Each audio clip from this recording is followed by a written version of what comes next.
som fløjter i kor. Godmorgen til hver sjæl, til alle ombord. Vi stævner ud fra kysten, tager afsted. For at finde lysten, alle skal med. Livet er en herlig gave, og jorden er en dejlig jord.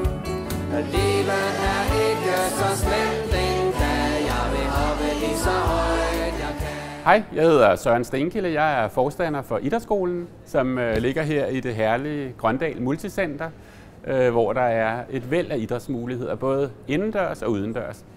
Idrætsskolen har eksisteret siden 1994, og det er et idrætstilbud for alle voksne udviklingshæmmede. Det eneste krav er, at man skal være over 18 år. Vi har ca. 40 elever, som alle sammen går her et skoleår. Så de starter i august måned, og så går de her frem til slutningen af juni måned året efter. Vi har åbent hver dag fra mandag til fredag. Man går her fra 9 til 14 i dagtimerne. Om morgenen vi klar op, tøj på, sko på, og så er vi til morgensangene. Og så synger vi morgensang, råber navne op og tager tavlen. Og så er der, hvis der er nogen, der har fælles beskeder, så siger man det der. Derefter så går vi på de hold, vi nu har valgt. Noget af det, vi laver på idrætsskolen, det er selvfølgelig idræt. Det er alt, hvad man kan forestille sig idræt. Der er håndbold, atletik, bootcamp, krop og bevægelse, dans, svømning, så er der klatring, vinterliv, løbe, grundtræning, volleyball, fodbold måske, Martins friluftsliv, triathlon, zumba, boksning. Jeg vil kaste, springe og danse rundt. Roe bolden, det er sundt. Ro i en kano, slippe i en pind. Lykkelig ved bålet i krop og sind. Livet er en herlig gave, og jorden er en dejlig jord. Livet er ikke så slemt endda, jeg vil hoppe lige så højt jeg kan. Her højt til loftet, og bredt til væggene. Mit hjerte banker, og det går, det flår. Livet er en herlig gave, og jorden er en dejlig jord. Livet er ikke så slemt endda, jeg vil hoppe lige så højt jeg kan. Og hver morgen vil jeg synge min melodi, helst en jeg kan lide. Rykke, finde, bryde en grænse eller 10, fordi livet er en herlig gave, og jorden er en dejlig jord. Og livet er ikke så slemt endda, jeg vil hoppe lige så højt jeg kan. Her højt til loftet, og bredt til væggene. Mit hjerte banker, og det går, det flår. Livet er en herlig gave, og jorden er en dejlig jord. Men livet er ikke så slemt endda, jeg vil hoppe lige så højt jeg kan. så er der frugt og pause, sammen med de andre.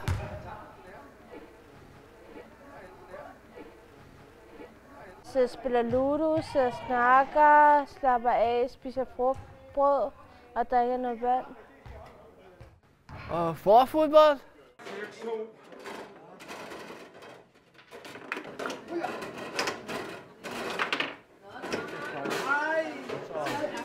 Det er ikke kun fodbold og håndbold og de ting, man har kendt igennem længere tid. Vi kan rigtig godt lide at afprøve nogle nye ting og spændende ting.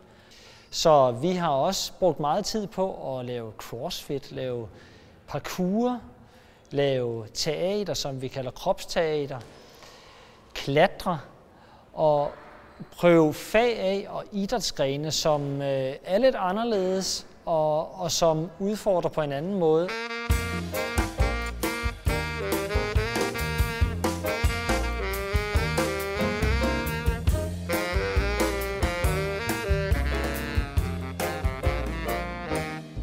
Og her på idrætsskolen går der kort, og kan vi lave en masse sport.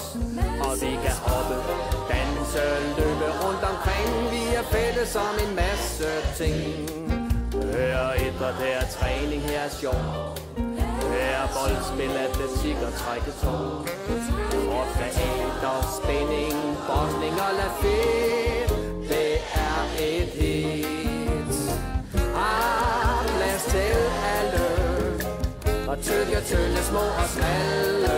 Og vi er de bedste Grøndalens helte. Vi er ikke til at vælte. Og vi kan hoppe, danse, løbe rundt omkring. Vi er fælles om en masse ting.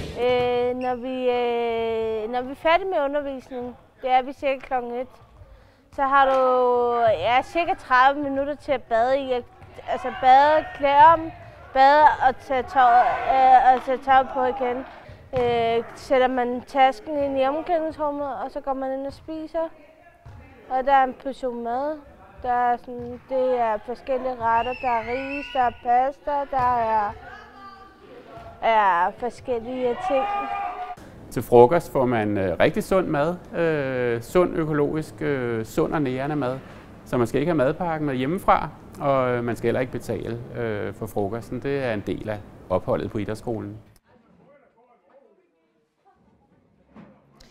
Vi vil rigtig gerne have, at man lærer noget idrætsligt, noget fysisk, men når der også sker noget sådan personligt med en på det psykiske plan, og man også får en udvikling socialt. Efter jeg har gået her noget tid, er det bedre selvværd og bedre selvtillid. Altså, jeg synes også, jeg har fået bedre selvtillid efter de her år. Og ja, bedre venskaber. Blevet en anderledes person. Ikke blevet den der totalt stille person, som jeg var engang. Og jeg må sige, at alle elever, som går på idrætsskolen, de udvikler sig meget i løbet af det skoleår, de går her.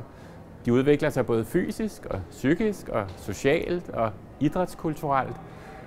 Vi er jo forskellige alle sammen, der går her på idrætsskolen. Ja. Og der er mange, der har forskellige behov til hvordan de udtrykker deres hverdag. Og forskellige niveauer inden for deres idrætter, men alle bliver tilpasset på den måde, de er på. Og så kan man tiltage de fag, der nu synes, der er bedst for en. Hvis jeg kan mærke, at eleverne vil den ene vej, så lytter man til det og er opmærksom på det, og så går man med og motiverer, sådan så eleven føler, at det giver mening, det jeg siger. Jeg vil gerne nævne et eksempel på en elev, som fysisk var meget usikker på sin balance og det med bare at bevæge sig, og som heller ikke havde ret meget tro på sig selv og på ens egne evner, både i idræt, men faktisk også sådan lidt i at være mennesker og med at møde andre mennesker. Hun lærte igennem sporten, at der var mere, der var muligt, at man godt kunne blive forpustet, uden at det var farligt. Og vi gav hende god tid til at opleve de ting og komme igennem de oplevelser positivt, sådan så man ikke blev bange for det, men blev sikker. I dag skulle det være rigtig sjovt her at være her, og så kan mødes med dine kammerater, og så hyggeligt. Idrætsskolen er bare en totalt fed skole at gå på. Ja. Og ja, så har vi nogle fede fag at gå på. Og det er fedt sted. Det er fester her. Det er fedt sted at være på idrætsskolen. Og her er der plads til alle. Ja. Både tykke, tynde og smalle, og hvordan man ser ud, det man er i hvert fald velkommen. Og jeg vil gå helt til kanten og kaste mig ud.